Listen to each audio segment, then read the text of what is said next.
अच्छा, chapter number 52 anti protozoal drugs, और chapter number 53 भी हम इसी ऑडियो नोट में डिस्कस कर लेते हैं। पहले पहले तो एंटी प्रोटोजोअल ड्रग्स, ये वाइवा क्वेश्चन है, ठीक है। एंटी मलेरियल कौन सा है ड्रग यूज फॉर एमएबीएस, कौन सा drug use for other parasitic reactions, ये कौन कौन सी हैं, आपको ड्रग्स के नाम ज़रूर आते हो, ठीक है। फिर उसके बाद पहले एंटी मलेरियल ड्रग्स को हम डिस्कस करते हैं। टिश्यू स्क्लेरोसाइड्स कौन से हैं, ब्लड कौन से हैं, और स्पोरोंटिसाइड्स कौन से हैं, ये आपको पता होना चाहिए, ठीक है। अब यूनिवर्सिटी क्वेश्चंस जो है मैं आपको सिर्फ वो बता देता हूँ इस चैप्टर में से, करना आपने सारा नहीं करना, बताता हूँ। अच्छा, क्लोरोक्वीन ये पूरे का पूरा यूनिवर्सिटी क्वेश्चन है, ठीक है। इसकी क्लासिफिकेशन तो कुछ नहीं होगी ना, मतलब इसका जो मैकेनिज्म ऑफ एक्शन है, क्लिनिकल यूजेस हैं, टॉक्सिसिटी है, ठीक है। और ये तीनों चीज़ें ना यूनिवर्सिटी क्वेश्चन है। और ये भी एक है कि treatment of chloroquine resistant malaria, यानी क्लोरोक्वीन से रेजिस्टेंट हो गई है मलेरिया की, जैसे पी फैल्सिपारम की होती है, तो उसमें हम कौन सी ड्रग्स यूज़ करते हैं, अल्टरनेटिव ड्रग्स, ठीक है। तो ये भी यूनिवर्सिटी क्वेश्चन है, इसको आपने अच्छे तरीके से देख लेना। फिर उसके बाद आते हैं आर्ट मेसन इन डेरिवेटिव्स, ठीक है। ये ऐसा यूनिवर्सिटी क्वेश्चन तो नहीं है, लेकिन यहाँ पे अच्छे अच्छे पॉइंट्स हैं, वो याद कर लेना। फिर उसके बाद quinine, classification and pharmacokinetics, mechanism of action, clinical uses. हाँ, क्यूनिन की जो क्लिनिकल यूजेस है ना, ये यूनिवर्सिटी क्वेश्चन है, ठीक है। अच्छा, इनकी इस चैप्टर में ना क्यूनिन के भी और इसके भी, क्लोरोक्वीन के भी जो वो है ना क्लिनिकल यूजेस, वो अधूरे लिखे हुए हैं, यानी कि 4-5 मिसिंग हैं दोनों में, ठीक है। तो वो यूएचएस वाले जो वो है ना पास पेपर्स, उसके अंदर लिखे हुए हैं, वो आप बुक पे ही नोट डाउन कर लेना, ठीक है। और उसके बाद टॉक्सिसिटी इसकी यूनिवर्सिटी क्वेश्चन है, ये भी अच्छे तरीके से याद कर लेना। मेफ्लोक्विन और क्लोरोक्विन, इसका मैकेनिज्म ऑफ एक्शन सेम है, ठीक है, तो ये याद रखना। और जो चीज़ क्लोरो, हाँ बस, ठीक है। अच्छा, उसके बाद प्राइमाक्विन है, ये भी यूनिवर्सिटी क्वेश्चन नहीं है, ठीक है, लेकिन याद करना मतलब एहतियातन याद कर लेना। फिर इसके बाद एंटीफोलेट ड्रग्स, एंटीफोलेट ड्रग जो भी होंगी ना वो स्पोरोंटिसाइड्स होंगी, ठीक है। और एंटीफोलेट ड्रग ये प्रोटीन सेंसिस, ये जो है न्यूक्लिक एसिड सेंसिस इनहिबिटर, जो सल्फोनामाइड्स वगैरह थे, उनमें आप इनकी मैकेनिज्म ऑफ एक्शन रिलेट कर लेना उनसे, ठीक है। और हैं बिल्कुल वैसे ही आसान से, पायरेमिथामाइन, प्रोग्वेनिल, सल्फाडॉक्सिन, डेप्सोन, वहाँ पे मैंने ऐड करवाए थे ना उस सिक्वेंशियल ब्लॉकेट वाली जो एक वो थी, ये सारी वहीं वहीं हैं, ठीक है।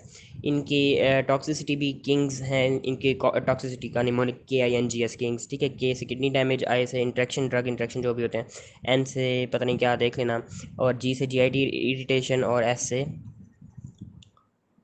सेम एज मेट्रोनिडाजोल मैंने लिखा हुआ है, पता नहीं क्या, drug interaction by competing kings है इसका, पता नहीं, अब देख लेना मैं।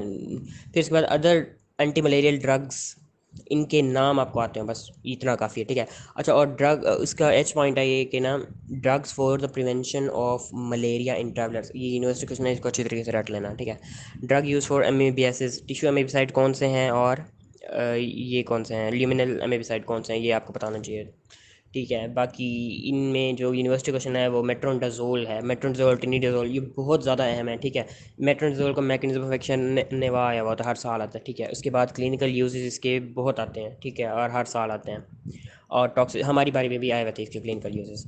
अच्छा, और इसकी टॉक्सिसिटी भी यूनिवर्सिटी क्वेश्चन है, ये ज़रूर आती होती है। डायसल्फिराम लाइक रिएक्शन शो करता है, और ये चीज़ ना बहुत अहम है, ये याद रख लेना। अच्छा, एक और मलेरिया में से यूनिवर्सिटी क्वेश्चन था, ट्रीटमेंट ऑफ पी फैल्सिपारम मलेरिया, ठीक है, वो उसकी ट्रीटमेंट भी याद कर लेना, पास पेपर से देख लेना, ज़्यादा अच्छी लिखी हुई है वहाँ पे। अच्छा, और इन सारों के नाम आते हैं। अच्छा, drug used for pneumocystosis and toxoplasmosis, यहाँ से आगे ना सिर्फ आपने ना नाम याद करने हैं, या फिर एक रीड मार लेना है इसको, मतलब ज़्यादा तवज्जो से नहीं, ज़रूरी नहीं है पढ़ो आप, ठीक है। तो इसमें जो यूनिवर्सिटी क्वेश्चन से जो MCQs आए हुए थे ना, वो ये थे, ये जो इसकी TMPSMZ, ये जो कोट्रीमोक्साजोल है, ठीक है, इसकी क्लिनिकल यूजेस की तकरीबन तीसरी लाइन बनती है, which is now recognize to be due to pneumocystis jirovecii P carinii is an animal pathogen, ठीक है।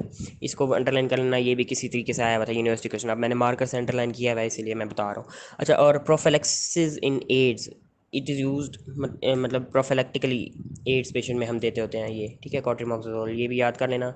और it is also you the same regime of cotrimoxazole is prophylactic against toxoplasmosis, ठीक है। अब ये यूनिवर्सिटी क्वेश्चन था कि toxoplasmosis की प्रोफिलैक्टिकली हम कौन सी ड्रग यूज़ करेंगे अगर एड्स पेशेंट है, तो यही होगा।